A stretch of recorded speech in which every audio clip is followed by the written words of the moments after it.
በፊልሙ መጀመሪያ ላይ ሪዮ ህዋን የተባለ የሰሜን ኮሪያ መኮንን ፊቱ ላይ ጠባሳ ባለው ኮሎኔል መመሪያ ይሰጠዋል። ኮሎኔሉ የተሰጣቸው ተልዕኮ እጅግ የላቀ መሆኑን ሲያሰምርበት ከሀገር ዓላማ አንጻር የራስ ህይወትም ቢሆን ምንም እንዳልሆነ ይነግረዋል። በሌላ አነጋገር መኮንኑ በቀጥታ ወደ ሞት እየላከው ነው። በተጨማሪም በድጋሚ የሚገናኙ ከሆነ ጠላት ሆነው እንደሆነና ከመካከላቸው አንዱ ብቻ በህይወት እንደሚተርፍ ይነግረዋል። ከ2 ዓመት በኋላ በደቡብ ኮሪያ ውስጥ ሪዮ ህዋን በመኮንኑ መመሪያ መሰረት እጅግ አስቸጋሪና ምስኪን ህይወት መምራት ይጀምራል። የአካባቢው እብድ መስሎ በመቅረብ ከደቡብ ኮሪያ ማህበረሰብ ጋር መላመድ ነበረበት። በየቀኑ በድንጋይ የሚወግሩትና እንደ ቆሻሻ የሚቆጥሩት የሰፈሩ ልጆች ዘወትር መሳቂያና መሳለቂያ ይሆናል። አንዲት ብልህና ቆጣቢ ሴት እንደ እጅ አድርጋ ተቀብላ የምትንከባከበው ሲሆን በሰፈሩ ያለ ሰው ሁሉ ዶንጉ እያለ ይጠራዋል። መኮንኑ ግን በትግል ስልቶች ጠቢቡ፣ በርካታ ቋንቋዎች የሚናገርና ማንኛውንም የጦር መሳሪያ ጠንቅቆ የሚያውቅ ቢሆንም እንደ ሞኝ ሆኖ ለመኖር በመገደዱ በተልዕኮ ላይ ጥርጣሬ ያድርበታል። ያም ሆኖ ግን ተልዕኮውን በከፍተኛ ኃላፊነት ይወጣዋል። ሁልጊዜ ጠዋት የበረደው ለማስመሰል አፍንጫውን ያሳክካል። ሆን ብሎም ራሱን እያደናቀፈ ከደረጃዎች ላይ ይንከባለላል።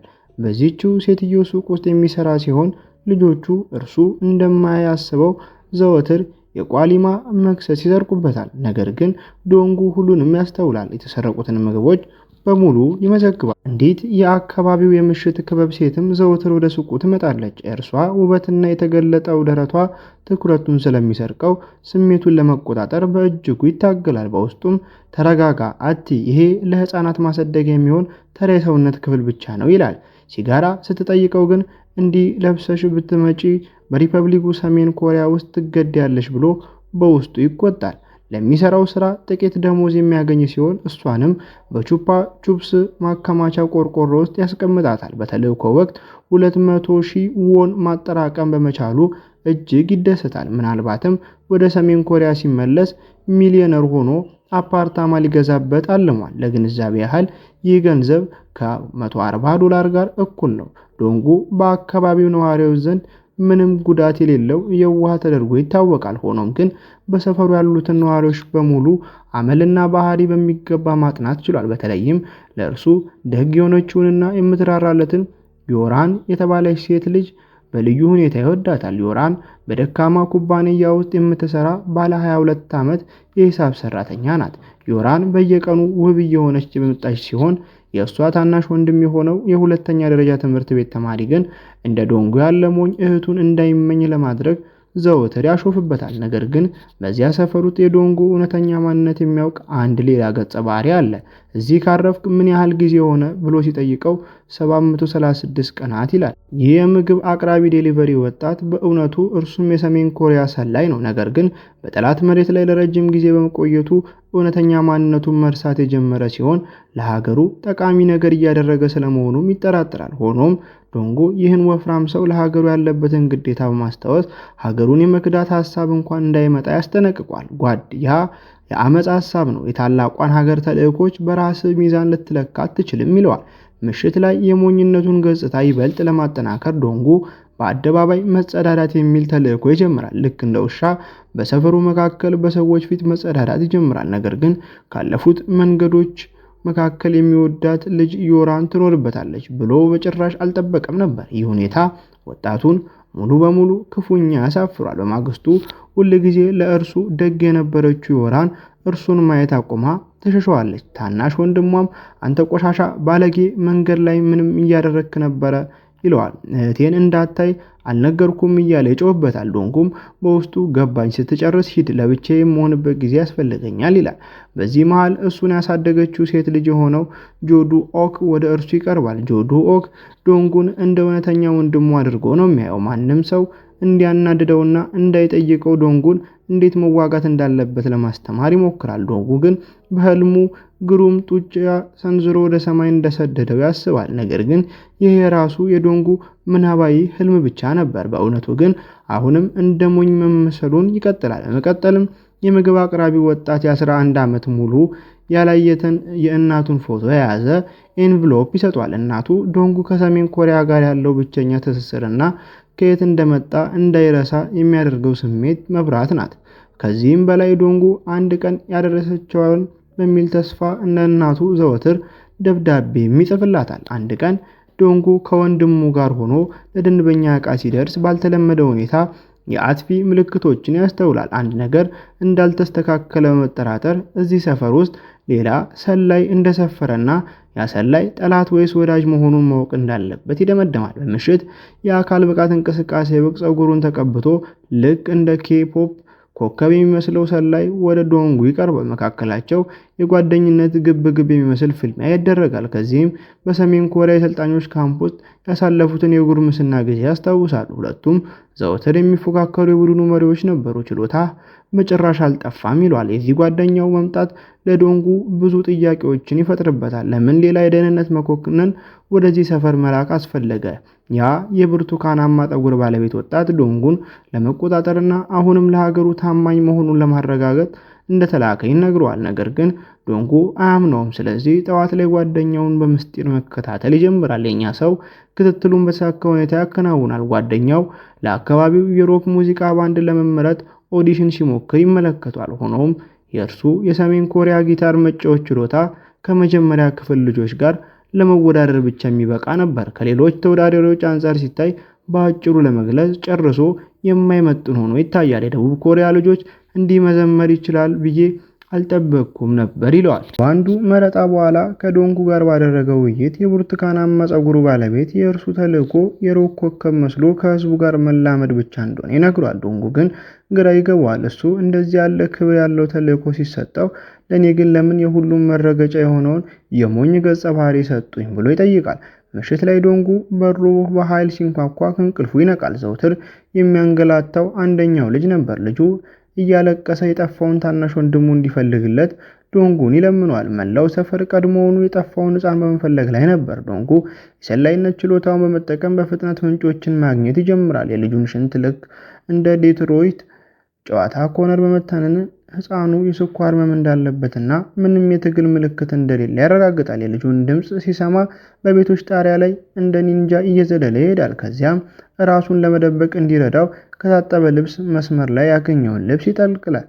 መጨረሻም ዶንጉ ሕፃኑን በፀጉሩ አስተካካዩ ቤት ውስጥ ያገኘዋል። ሕፃኑ ወደ ሰውየው ቤት የመጣው ዘውትር ለሚሰጠው ብስኩት ብሎ እንደሆነ ይታወቃል። በእውነቱ አስተካካዩ የልጁን እናት ዓይን ጥሎባት ስለነበር ከልጆቿ ጋር ግንኙነት ለመፍጠር እየሞከረ ነበር። በዚህ መሃል ሌሎች ነዋሪዎች ወደ ስፍራው ይመጣሉ። ዶንጉን ግን በጣም የሚያስቅና ባልተለመደ ልብስ ውስጥ ያገኙታል። ይህንን ምን አድርጌ ነው የለበስኩት? ይላል ዶንጉ። ሁሉም ሰው ሕፃኑን አግቶ የወሰደው ባለጌ ፔርቨርት አድርጎ ያስቧል። ያ የኔ ውስጥ ልብስ እኮ ነው ትላለች አንዷ ሴት። ነገር ግን እንደ ዕድል ሆኖ ዶንጉ ባለው ከፍተኛ አካላዊ ብቃት ምክንያት በፍጥነት ማምለጥ ይችላል። ሚስተር ፓርክ ከባለጌው አዳናቸው። አስደነገጥከን እኮ። አመሰግናለሁ ጌታው፣ የት ነበርክ ግን ይባላል። በማግስቱ የደቡብ ኮሪያ ልዩ የደህንነት ክፍል የተያዘውን የሰሜን ኮሪያ ሰላይ መረምሯል። እርሱም ከ16 ዓመታት በፊት ስኳድ 54 የተባለ እስከ መጨረሻው የህይወት ጠብታ መዋጋት የሚችሉ ምርጥ ወታደሮችን የያዘ ልዩ ክፍል እንደተቋቋመ ይናገራል። እነዚህ ወታደሮች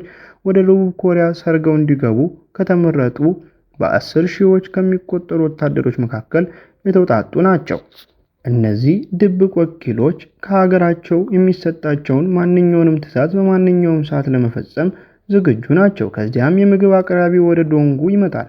በደቡብ ኮሪያ 16 ዓመታትን ካሳለፈ በኋላ ተልዕኮ ማክተሙንና ወደ ሀገሩ እየተመለሰ መሆኑን ይነግሯል። ሆኖም ግን በሰሜን ኮሪያ ያለው መላው ቤተሰቡ ወደ ቻይና ለማምለስ ሲሞክሩ ስለተያዙ የጦር መሳሪያ እንዲሰጠው ዶንጉን ይለምኗል። ጥቂት የደቡብ ኮሪያ ባለስልጣናትን ገሎ ራሱን ለማጥፋት አቅዷል። ይህንን ካደረገ ምናልባት ቤተሰቡ ይማራል የሚል ተስፋ አለው። ዶንጉ ግን በሀገራቸው ፊት ስሜን እንዲቆጣጠርና ምንም አይነት የሞኝነት ድርጊት እንዳይፈጽም ያዟል። ይህ ከሌትናንቱ የተሰጠ ትዕዛዝ ነው። ቤተሰብህን ለማዳን የተሻለው መንገድ ይህ ነው፣ ነገሩን አታበላሸው ይለዋል።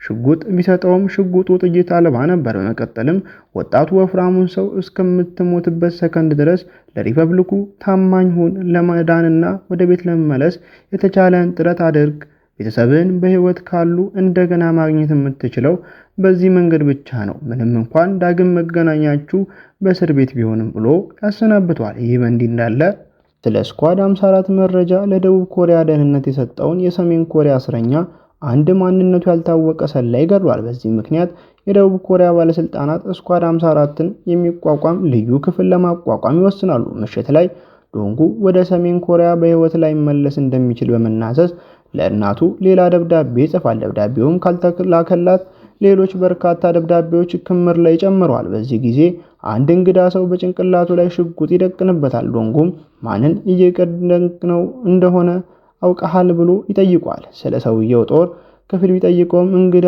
ዝም ይላል። ይህ ሰው ከጥቂት ሰዓታት በፊት ከሃዲውን የገደለው ያው ተኳሽ ነበር። በመቀጠልም የመጣው የዶንጉን ለሰሜን ኮሪያ ያለውን ታማኝነት ለመፈተሽ እንደሆነ ተናግሮ ያመልጣል። ዶንጉ ሊይዘው ይሞክራል። ነገር ግን በዝቅተኛ ህንፃዎች ጣሪያ ላይ ረጅም ማሳደድ ከተደረገ በኋላ ሚስጥራዊ እንግዳ ማምለጥ ያስከትላል። የአካባቢው የሌሊት ወፍ ሴት ዶንጉን ጣሪያ ላይ አይተው አብረው እንዲዝናኑ ትጋብዟለች።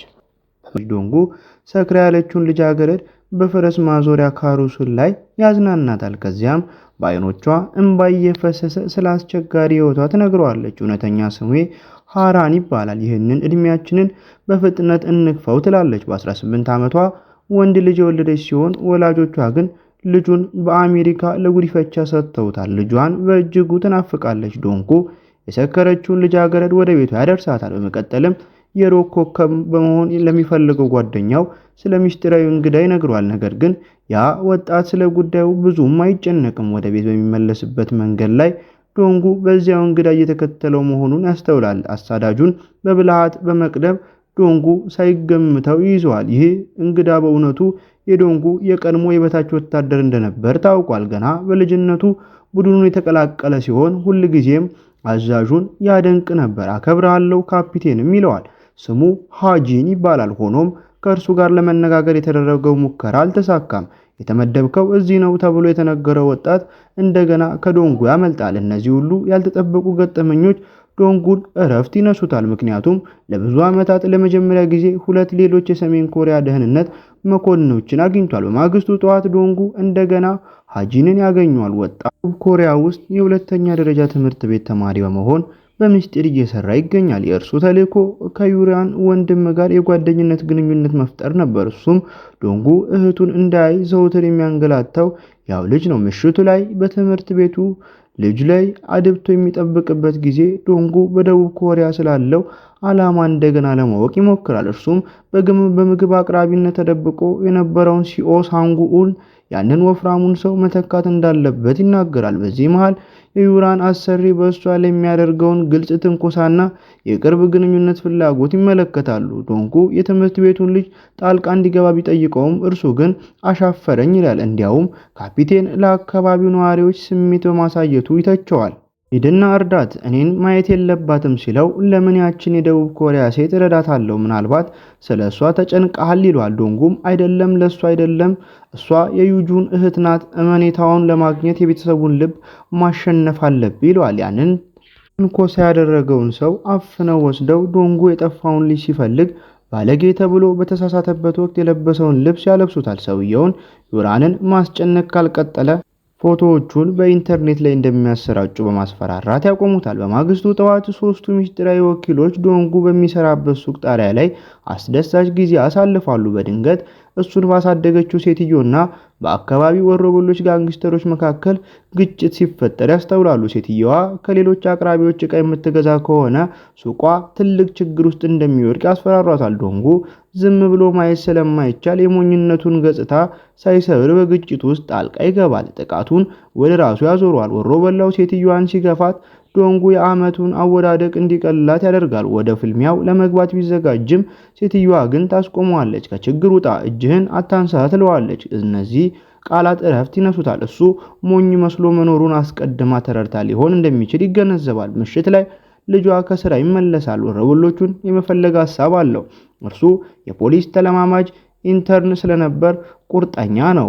ዶንጉ ወደ ትምህርት ቤቱ ልጅ በነዳጅ ማደያ ውስጥ ወደሚሰራበት ስፍራ ይመጣና ወንድሙን ለማዳን እርዳታ ይጠይቃል። ወንድሙም ወሮበሎቹን ለመጋፈጥ ሲሞክር ይዘውት ነበር። የትምህርት ቤቱ ልጅ ያለምንም ጥረት ወሮበሎቹ ያሸንፋቸዋል። ከዚህ ሁሉ በኋላ ዶንጉ እንደ ሁል ጊዜው በሞኙ ገጽታው ወደ ወንድሙ ይቀርባል። ወንድሙም ቤተሰብን ለመንከባከብ ጠንካራ መሆን እንደሚያስፈልግ ይነግረዋል። ግን አትጨነቅ፣ እኔ እስከ መጨረሻው ቤተሰቤን እጠብቃለሁ፣ በእኔ መተማመን ትችላለህ፣ ገባህም ይለዋል። በማግስቱ ከጎረቤቶችና ከቅርብ ጓደኞች ጋር በሚደረግ የባርቤኪው ድግስ ላይ ዶንጉ በዚህ አካባቢ እየተቀየረ መሆኑን ያስተውላል። ለዚህ ስፍራ ከመጠን በላይ እንዳይለማመድም ይፈራል። ይህ በእንዲህ እንዳለ በሰሜን ኮሪያ ፊቱ ላይ ጠባሳ ያለው ኮሎኔል ሚኒስተሩን ይጎበኛል። ሚኒስተሩ ከደቡብ ኮሪያ ጋር ያለውን ግንኙነት ለማሻሻል ማቀዳቸውንና በደቡብ ኮሪያ ውስጥ የስኳድ 54 ሰላዮች መገኘት የሁለቱን ሀገራት መቀራረብ ሊያወሳስበው እንደሚችል ይናገራሉ። ስለዚህ ሚኒስተሩ ኮሎኔሉ ሰላዮቹን በሙሉ ወደ ሀገር እንዲመልስ ያዙታል። በመቀጠልም ቡድኑን እንዲበትንና የሀገር ከሃዲዎች እንደሆኑ እንዲያውጅ ከዚያ በኋላ ሰላዮቹ በሙሉ እንዲገደሉና ስለነሱ ያሉ ሰነዶች በሙሉ እንዲጠፉ ያዛል። ነገር ግን ኮሎኔሉ ሰላዮቹ እንደ ከሃዲ ሳይሆን እንደ ጀግና እንዲሞቱ እድል እንዲሰጣቸው ሚኒስተሩን ይለምናል። ከደቡብ ኮሪያ ውስጥ ራሳቸውን እንዲያጠፉ ትዕዛዝ ለመስጠት ቃል ይገባል። ስለዚህ እርግጠኛ ነህ ሲለው አለመታዘዝ ካለ እኔ ራሴ ሁሉንም እገላቸዋለሁ ይለዋል። ዶንጉ በደቡብ ኮሪያ ያለውን ግድ የለሽ ህይወት እንደተደሰተበት ቢሆንም በፔጀሩ ሀገር ላይ ራሱን እንዲያጠፋ የሚገልጽ ትዕዛዝ ሲደርሰው ያ ያበቃል። ከዚያ በኋላ በደቡብ ኮሪያ ውስጥ ሰዎች የማይታሰብ ድርጊት ፈጽመው የሚሞቱባቸው አስከፊ ክስተቶች ይፈጠራሉ። የትምህርት ቤቱ ልጅ ወደ ዶንጉ ይመጣል። ልጁም ግራ ተጋብቷል። ዶንጉ ትዕዛዙን እንዳልታዘዘና አሁንም በህይወት እንዳለ ስላወቀ እርሱን ለመግደል አስቧል። አትሞኝ፣ ሽጉጡን አውርደው። ምን አልኩ አጂን፣ እኛ ልክ እንደ ጓደኞች ነን፣ እኛ ብንጠፋ ማንም ግድ አይሰጠውም ይለዋል። በመጨረሻም በሶስቱ ሰላዮች መካከል ክርክር ይነሳል። ዶንጉ የማይታሰበውን ድርጊት ለመፈጸምና ትዕዛዙን ለመቀበል ዝግጁ ነው።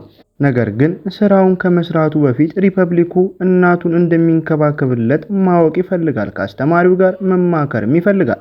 ይህ በእንዲህ እንዳለ የደቡብ ኮሪያ ደህንነት ክፍሎች በአንድ ሌሊት በደረሰው ከፍተኛ የሬሳ ማዕት ግራ ተጋብተዋል። ሆኖም የልዩ ክፍሉ መሪ ብዙም አልተገረመም። የቀሩት 3 ብቻ ናቸው፣ ገና ወጣቶች ናቸው፣ ትዕዛዙን ብቻ ተከተሉ ይባላል። አመራሩ ጣልቃ እንዳይገባና የጠላት ሰላዮች ስራቸውን እንዲጨርሱ እንዲተዋቸው ያዘዋል። ነገር ግን እሱ ነገሩ እንዲመተው አይፈልግም። የቀሩትን ሰዎች ለማዳን ይወስናል። በቅርቡ የደቡብ ኮሪያ ልዩ ክፍል መሪ ዶንጉን አግኝቶ ትዕዛዙን ውድቅ እንዲያደርግ ያሳስባል። በሚነጋገሩበት ወቅት እርሱም ቀደም ሲል ከስኳድ 54 የነበረ በመጨረሻም ወደ ደቡብ ኮሪያ የኮበለለና ወጣቶች ለሀገሪቱ የማይጨበጥ ምናባዊ ዓለም ሕይወታቸውን በከንቱ እንዲሰዉ የሚያፈልግ ሰው እንደሆነ ይታወቃል። የትምህርት ቤቱ ልጅ መኮንኑን አጥቅቶ ማሳደድ ይጀምራል። ነገር ግን የኮሪያ ልዩ ኃይሎች እርሱን መያዝ ያሳካላቸዋል። ደብቁኝ፣ አምልጬ ነው የመጣሁት ይላል። ዶንጉ ወደ ፀጉር አስተካካይ ቤት ሄዶ ፀጉሩን ይቆረጣል። እርሱ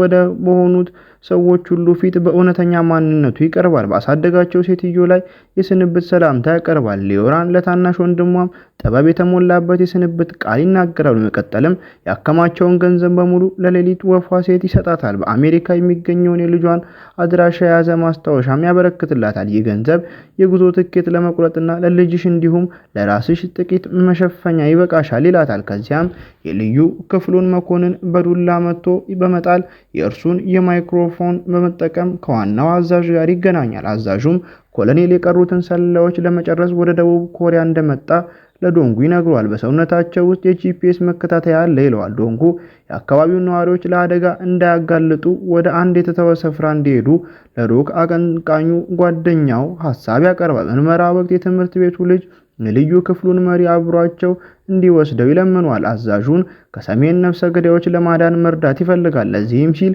ሀገሩን ለመካድ ቃል ይገባል። ይህ በእንዲህ እንዳለ በአንድ የተተወ ሕንፃ ውስጥ ፊቱ የቆሰለ ኮሎኔል ዶንጉን ያገኘዋል። ኮሎኔሉ ወጣቱ ትዕዛዙን እንዲፈጽም ይጠይቋል። ዶንጉ ይህንን ለማድረግ ዝግጁ ቢሆንም ከዚያ በፊት ግን ሪፐብሊኩ እናቱን እንደሚንከባከብለት ማወቅ ይፈልጋል። ጠበሳ ያለው ኮሎኔል ለዚህ ጥያቄ መልስ ለመስጠት ፈቃደኛ አይሆንም። ትዕዛዙን ብቻ ይደግማል። ከሀገር የተሰጠ ትዕዛዝ ያለምንም ቅድመ ሁኔታ ነው ይለዋል። በዚህም ምክንያት በጥይት የተደገፈ ፍልሚያ ይነሳል። በዚህ መሃል ዶንጉ ከህንፃው መስኮት ላይ ይወድቃል። በዚህ ሰዓት ቀደም ሲል ያንገለገሉት የነበሩት 2 ልጆች ወደ እርሱ ይቀርባሉ። ዶንጉ ምን ሆንክ? ሂድ እባክህ፣ እንደገና ልትጸዳዳ ነው፣ ሰዎች በሚያዩበት ቦታ መጸዳዳት የለብህም እኮ ይሉታል። በዚህ ጊዜ የሮክ አቀንቃኙ በኮሪያ መኪና በሰዓቱ ደርሶ ዶንጉን ከልጆቹ ጋር ይዞ ይበራል። ልጆቹ ከቤታቸው አጠገብ አውርደው ቀደም ሲል በተስማሙበት ቦታ ወደሚገኘው ሌላ የተተወ ህንፃ ያመራሉ። ቀደም ሲል ያንን ወፍራሙን መልእክተኛ አግኝተውት ከቤቱ የጦር መሳሪያ እንዲያመጣላቸው ጠይቀውት ነበር። እነዚህ ህንፃ ውስጥ መልእክተኛው ቦርሳ ይሰጣቸዋል፣ ነገር ግን በውስጡ ጡብ ብቻ ያገኛሉ። ወፍራሙ ሰው ከነሱ ጎን እንዳልሆነም ይረዳሉ። በመቀጠልም መልእክተኛው የእርሱ እውነተኛ ተልእኮ ሰላዮችን ሪፐብሊኩን እንዳይክዱ መከታተል እንደነበር ይናዛል። አሁን እርግጠኛ ሆንኩ፣ ሀገሪቱን እንደከዳችሁ ተረጋግጧል። ራሴን ላስተዋውቃችሁ፣ እኔ በኪም ኢል ሱንግ ዩኒቨርሲቲ የፖለቲካ ፍልስፍና ፕሮፌሰር ነኝ ይላል። የእርሱ የግል ወታደሮች ይመጣሉ፣ ፍልሚያውም ይጀምራል።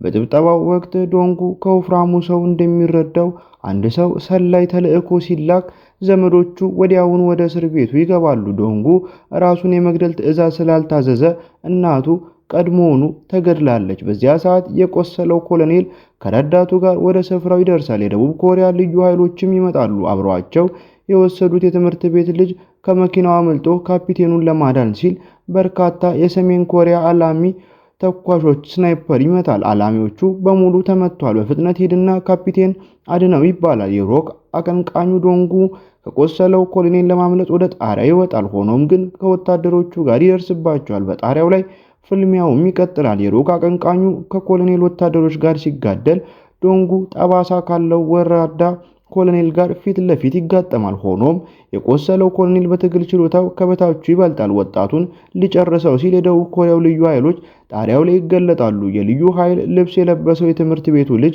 ከቀሩት ሰላዮች ጋር አብሮ ለመፈንዳት የእጅ ቦምብ በሳበው ኮሎኔል ላይ ይተኩሳል። ሆኖም የሮክ አቀንቃኝ ይሰዋል። ኮሎኔሉ አቅፎት ሁለቱም ከህንፃው ጣሪያ ላይ ይወድቃሉ። የትምህርት ቤቱ ልጅ ወደ አዛዡ እየሮጠ በመሄድ ሊጠብቀው ይሞክራል። እጅ ለመስጠት ፈቃደኛ አይደለም። በእናቱ ሞት ምክንያት በከፍተኛ ሐዘን ተውጧል። ንቃ፣ ወደ ልብ ተመለስ ይላል። ዶንጉ በጃኬቱ ኪስ ውስጥ ያሳደገችው ሴትዮ ያስቀመጠችለት የቁጠባ ደብተር ያገኛል። በየወሩ ለኑሮ የሚሆን ገንዘብ ወደ አካውንቱ ታስገባለት እንደነበርም ይመለከታል። ሰውየው ልጄ እያለች እንዴት ትጠራው እንደነበር ያስታውሳል። በተስፋ መቁረጥ ስሜት ላለፉት ጥቂት ዓመታት ወደ ኖረበት አዲሱ ቤተሰቡና ወዳጆቹ መመለስ እንደሚፈልግ በከፍተኛ ድምፅ ይጮሃል። ነገር ግን በድንጋጤ ውስጥ የነበረው የትምህርት ቤቱ ልጅ የልዩ ክፍሉን መሪ ይመታዋል። የጋራ የተኩስ ልውውጥም ይነሳል። ዶንጉ ታናሽ ወታደሩን ያቅፏል። የጥይት ናዳም ሰውነታቸውን ይበሳሷል። ከህንፃው ጣሪያ ላይ ይወድቃሉ። በህይወት ከሌለው አካላቸው በስተጀርባ በሚቀጥለው ህይወት ማን መሆን እንደሚፈልጉ ቀደም ሲል ያደረጉትን ውይይት እንሰማለን። በሰላማዊ ሀገር ውስጥ የሚኖሩ ተራ ሰው መሆን እፈልጋለሁ። እኔ ደግሞ ያንተ ተራ ቤተሰብ አጠገብ ያለ ጎረቤት መሆን እመኛለሁ። ያ ከሆነማ እኔ የሁለታችሁም ጎረቤት የመሆን ማራኪ ሴት እሆናለሁ። ታሪካችን እዚህ ጋር ያበቃል። ከፊልሙ ጥሩ ነገሮች እንደተማራችሁ ተስፋ ማድረግ፣ ሰብስክራይብ፣ ሼር፣ ላይክ ማድረጋችሁን እንዳትረሱ። ትዕይንት ሪካፖች ነበርን።